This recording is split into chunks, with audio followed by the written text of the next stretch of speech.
Hello friends, स्वागत है आपका बीएससी और हाई इंजीनियरिंग मैथमेटिक्स सॉल्यूशन में। इस वीडियो में हम लोग प्रॉब्लम 2.3 का आप थ्योरी पार्ट करेंगे। प्रॉब्लम 2.3 जो है इन्वर्स ऑफ मैट्रिक्स और ट्रांसपोज ऑफ मैट्रिक्स के बेसिस पे है, तो पहले उसको समझते हैं, उसके बाद जो क्वेश्चन पे आएंगे। नेक्स्ट वीडियो में आपको क्वेश्चन मिल जाएगा। आगे बढ़ने से पहले मैं आपसे बोलूँगा कि अगर आपने पिछला वीडियो नहीं देखा, इन 2.2 नहीं देखा तो प्लीज़ वॉच कर लीजिए, डिस्क्रिप्शन में लिंक मिल जाएगा आपको। सीरीज वाइज चलेंगे तो आपके लिए ही बेटर रहेगा।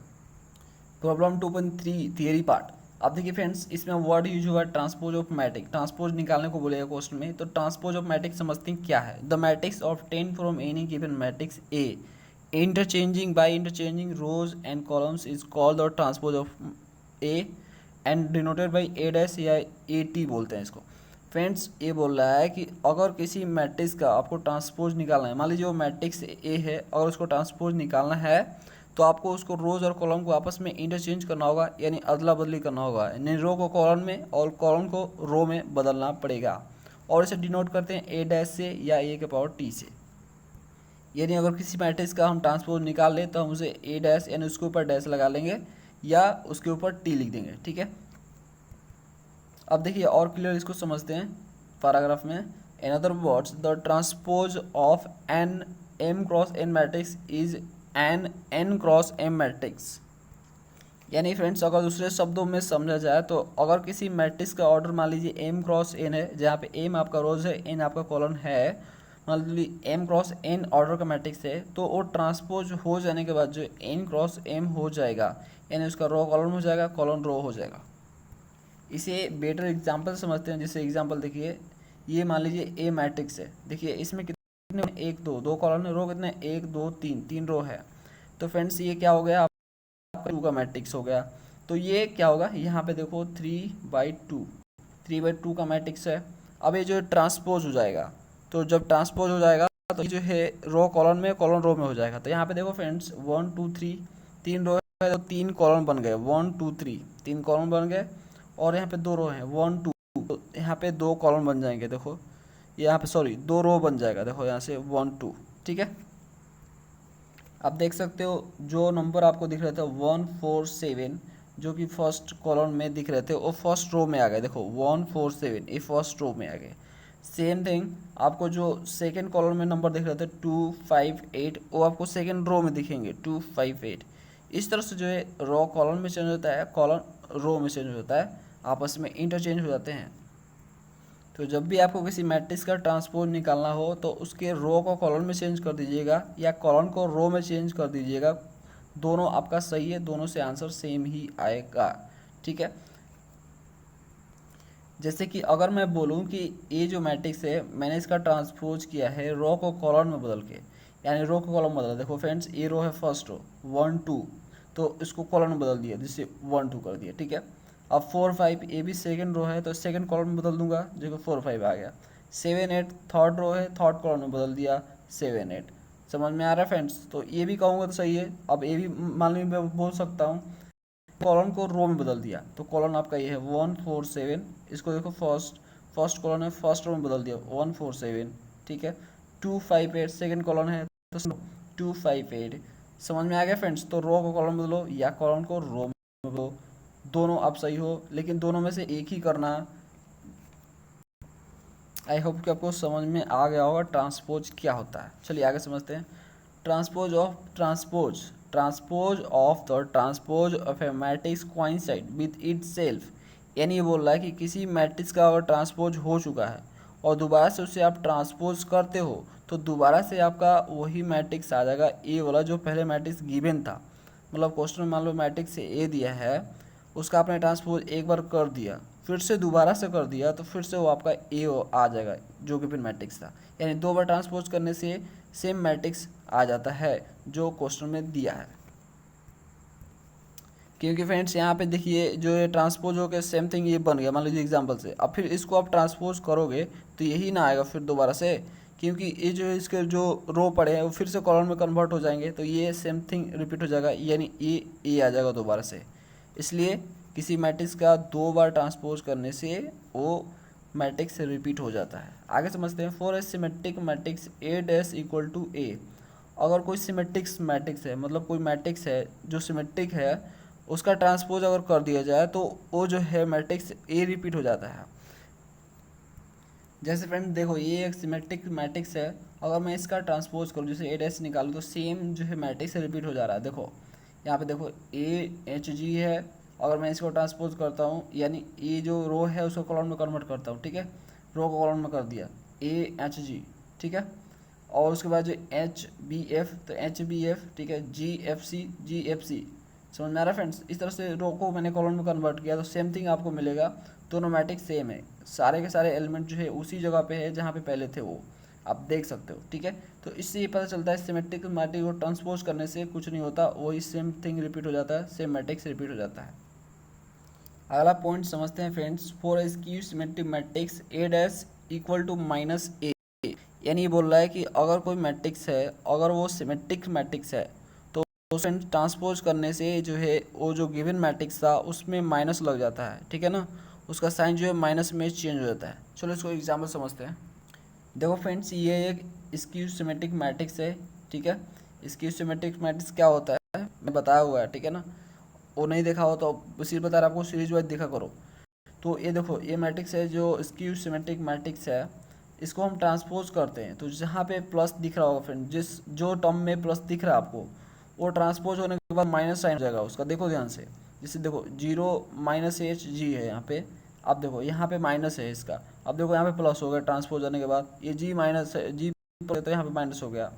सब में देखोगे तो उसका साइन जो है चेंज हुआ होगा, सबका साइन चेंज हुआ है, यानी सबका साइन अगर प्लस है तो माइनस हो गया, अगर माइनस है तो वो प्लस हो गया है। तो इस तरह से पता चलता है कि किसी भी अगर किया जाए तो माइनस ए हो जाता है, किसी भी स्क्यू सिमेट्रिक मैट्रिक्स को ट्रांसपोज किया जाता है तो उसका साइन जो है माइनस हो जाता है, यानी उस गिवन मैट्रिक्स में साइन माइनस लग जाता है, ठीक है, आपको समझ में आ रहा है। अगला पॉइंट समझते हैं friend, the transpose of the product of two matrix is the product of their transpose taken in the reverse order. ये बोल रहा है कि अगर किसी मैट्रिक्स का प्रोडक्ट करके ट्रांसपोज किया जाए, किसी दो मैट्रिक्स का प्रोडक्ट करके यानी उसको आपस में मल्टीप्लाई करके ट्रांसपोज किया जाए तो फ्रेंड्स वो इक्वल होगा दोनों के रिवर्स ऑर्डर का ट्रांसपोज का मल्टीप्लिकेशन। अब देखो यहाँ पे देखो जैसे ए बी है, ए को बी से मल्टीप्लाई किया उसके बाद उसको ट्रांसपोज किया, ठीक है, ऐसे लिखो, इससे ये बराबर किसके होगा बी डैश ए डैश के, यानी आप क्या करो ट्रांसपोज कर लो, ठीक है ना, ए को और बी को दोनों को ट्रांसपोज कर लो और प्रोडक्ट कर दो रिवर्स ऑर्डर में, मतलब ए बी है तो बी ए कर दो, ठीक है। अगर बी ए होता तो आप यहाँ पे ए बी करते, समझ में आ रहा है, रिवर्स ऑर्डर में आपको प्रोडक्ट करने हैं ट्रांसपोज करके, ये दोनों आपस में इक्वल है। अगर क्वेश्चन ऐसा आ जाए आपको तो फ्रेंड ठीक है, इस प्रॉपर्टीज़ का यूज आप कर सकते हो कि अगर कोई मैट्रिक्स है आपस में उसको जो है मल्टीप्लाई करके ट्रांसपोज किया गया है तो उसको रिवर्स ऑर्डर में लिख के उसको रिवर्स ऑर्डर में उसका ट्रांसपोज निकाल लेना और रिवर्स ऑर्डर में उसको मल्टीप्लाई कर देना। ये फ्रेंड्स प्रूवन है, ठीक है। आगे क्वेश्चन जो हम करेंगे अगले वीडियो में तो उसमें जो है क्लियरली हम समझेंगे अगर ऐसा क्वेश्चन आता है तो, लेकिन ये प्रूव है, ठीक है। आगे समझते हैं next point, every square matrix can be uniquely expressed as a sum of a symmetric a and skew symmetric matrix, यानी ये बोल रहा है किसी भी स्क्वायर मैट्रिक्स को एक यूनिकली एक्सप्रेशन कर दिया जाता है, किया जा सकता है, कैसे तो सम, ठीक है ना, दोनों को जोड़ सम सिमेट्रिक और स्क्यूसिमेट्रिक मैट्रिक्स के सम में किया जा सकता है। जैसे ये एक मैट्रिक्स है उसको देखो फ्रेंड्स, उसको हम सम सिमेट्रिक और स्क्यू सिमेट्रिक में कर सकते हैं। ये देखो ये सिमेट्रिक हो गया मैट्रिक्स और ये आपका स्क्यू सिमेट्रिक मैट्रिक्स हो गया, दोनों का सम यानी प्लस, देखो प्लस लिख दिया मैंने। तो इस तरह से ये सम लिख सकते हैं, ये इसकी इक्वल होगा। अगर क्वेश्चन में ऐसा आए कि कोई मैट्रिक्स दिया है उससे आप सम ऑफ सिमेट्रिक और स्क्यू सिमेट्रिक्स में कन्वर्ट करो तो आप जो है ये वाला फंडा लगाओगे और जिससे ये आंसर आपका आ जाएगा। ये क्वेश्चन है फ्रेंड्स, बहुत सारे क्वेश्चन है इसके बेसिस पे, तो इससे आप समझ लो अगर कोई स्क्वायर मैट्रिक्स है उसे जो है सम सिमेट्रिक और स्क्यू सिमेट्रिक में करना है तो यही आपका फॉर्मूला है, यही आपका फ्रेंड्स ये आपको रूल है, ठीक है फ्रेंड्स। इसको ऐसे बनाया गया, देखो ऐसे कैसे बनाया गया आप देख सकते हो ध्यान से, और इसको जो ब्रैकेट तोड़ दोगे टू से हाफ से मल्टीप्लाई कर लोगे, इसको हाफ से मल्टीप्लाई करोगे तो ए डैश और ए डैश हाफ कट जाएगा आपका, बचेगा सिर्फ a/2 और a/2 बचेगा, तो a/2 का एलसीएम 2 एलसीएम हो जाएगा, a प्लस a तो 2a/2 हो जाएगा और 2 कट जाएगा तो फिर a आ जाएगा, सिंपली यही। तो यही आंसर फ्रेंड्स, ठीक है। तो इस तरह से अगर आप मिले क्वेश्चन तो आपको इसी में कन्वर्ट करके आंसर लाने हैं। चलिए जब क्वेश्चन आएगा तो समझ लेंगे। आगे समझते हैं friends, adjoint of a square matrix, यानी हम एडजॉइंट कैसे निकालते हैं किसी भी स्क्वायर मैट्रिक्स का। एडजॉइंट क्या होता है? तो adjoint of a square matrix A is transpose matrix of a cofactor of a they written as adjoint A. यानी फ्रेंड्स अगर किसी गिवन मैट्रिक्स, मान लीजिए वो ए मैट्रिक्स है, उसका ट्रांसपोज निकालना है, सॉरी ट्रांसपोज बोल रहे हैं, एडजॉइंट निकालना है, तो उसके कोफैक्टर को, यानी उस मैट्रिक्स का कोफैक्टर आपको निकालना पड़ेगा और कोफैक्टर का ट्रांसपोज करना पड़ेगा, तो आपको जो है एडजॉइंट ऑफ मैट्रिक्स मिलेगा। और इसे हम A D J dot A से दिखाते हैं।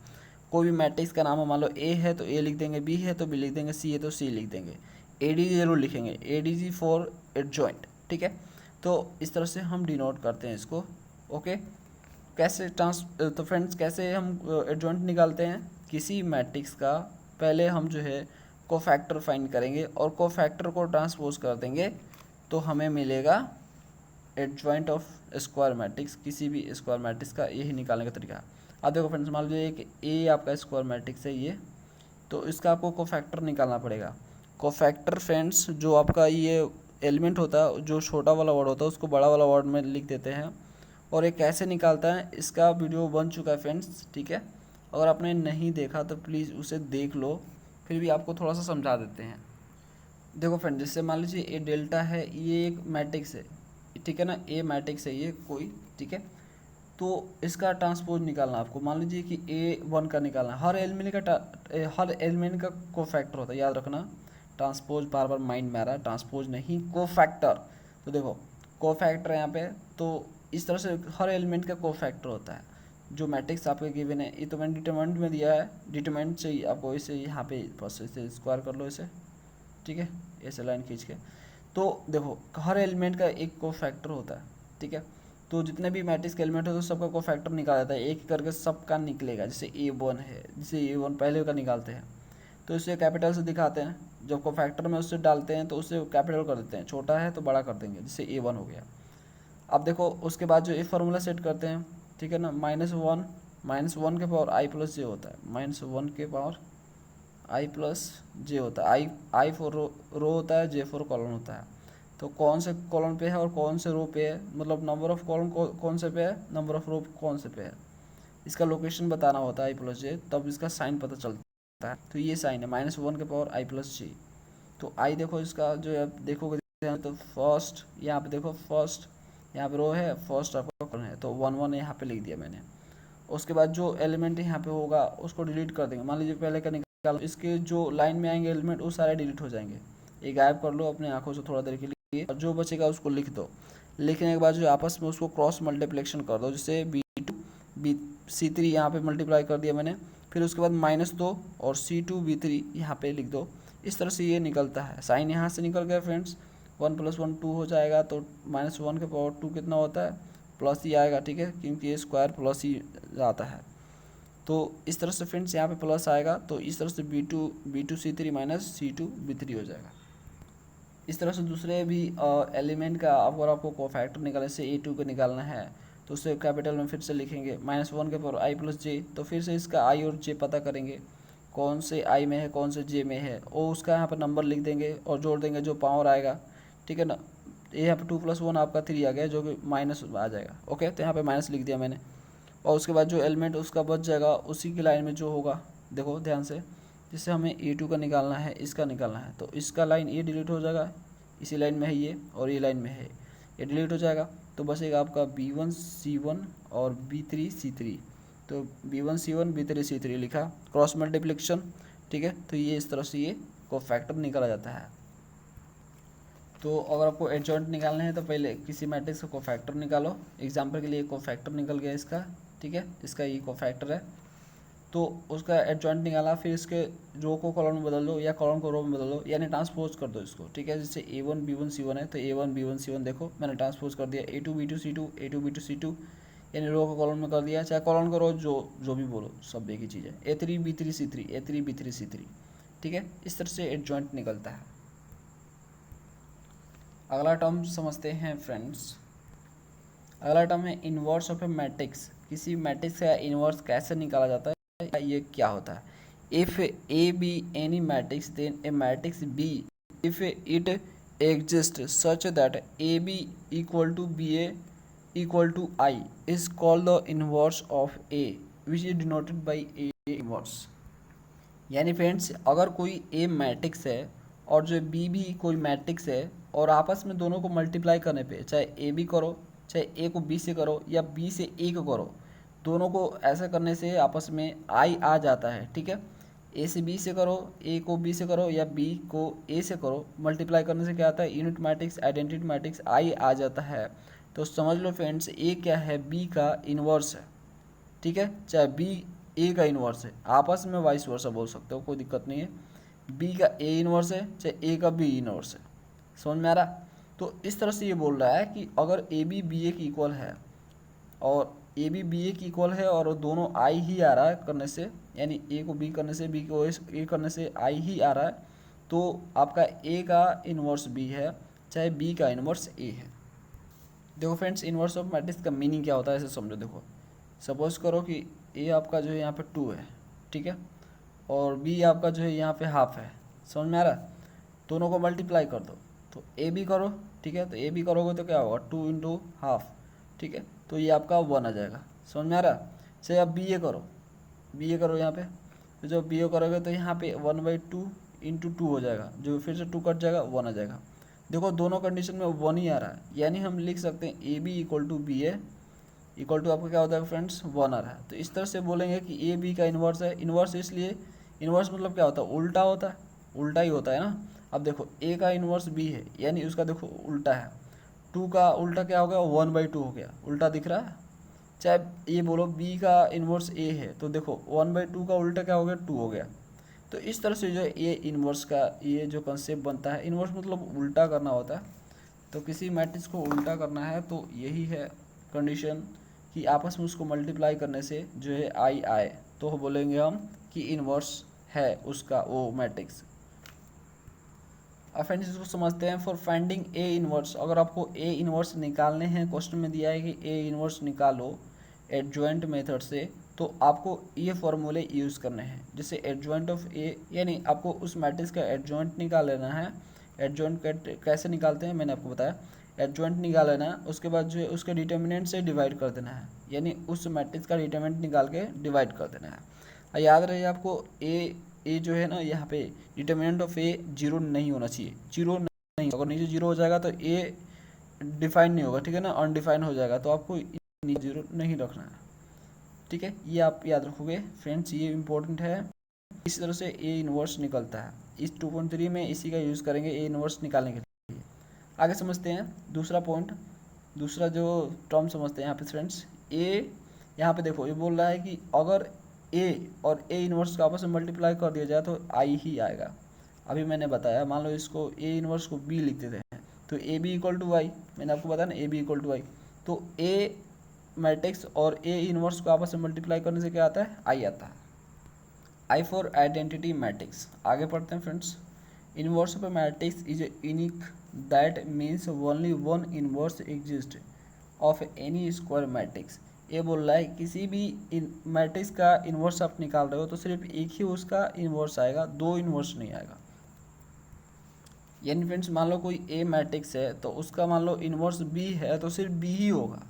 समझ में आ रहा, बी ही होगा, ये ना कि ए है मैट्रिक्स, उसका 2 इन्वर्स होगा। जैसे एक ए होगा, एक आपका सॉरी ये आपका बी होगा, एक सी होगा, ऐसा नहीं होता है। मतलब सिर्फ एक ही इन्वर्स होगा, या तो सी होगा या तो बी होगा, ठीक है। सिर्फ एक ही इन्वर्स होता है किसी भी स्क्वायर मैट्रिक्स का। अगर इन्वर्स होता है तो सिर्फ एक ही होता है, एक से ज़्यादा नहीं होता, ये बोलना चाहता है ये टर्म। अगला टर्म समझते हैं friend. The reciprocal of a product of a two matrix is the product of their reciprocal taken in the reverse order. ये बोल रहा है कि अगर आप कोई मैट्रिक्स, 2 मैट्रिक्स लेते हो, उससे आपस में प्रोडक्ट कर लेते हो और प्रोडक्ट करने के बाद इन्वर्स निकालते हो, ठीक है, वो इक्वल होगा कि आप जो है दोनों का इन्वर्स निकाल लो और रिवर्स ऑर्डर में उसको प्रोडक्ट करो। जिससे ए बी से आपने मल्टीप्लाई किया, ए को बी से किया, ठीक है। तो अगर ए से आपने बी को किया तो आपको फ्रेंड्स जब मल्टीप्लिकेशन करना होगा इन्वर्स करके, तो आपको ना बी से ए करना होगा, यानी बी को ए से मल्टीप्लाई करना होगा। ठीक है, उसी को बोलते हैं रिवर्स ऑर्डर में आपको मल्टीप्लिकेशन करना है। ठीक है, ए से बी के यहाँ पे फिर इन्वर्स निकाला, ये इक्वल होगा किसके, आपको दोनों का इन्वर्स निकाल के रिवर्स ऑर्डर में, जो कि ए भी दिया है तो बी ए कर दो, बी ए दिया है तो ए भी कर दो, इस तरह से मल्टीप्लिकेशन करना होगा, ये आपस में इक्वल होंगे। ऐसा क्वेश्चन आया तो आप जो आसानी से प्रूव कर पाओगे।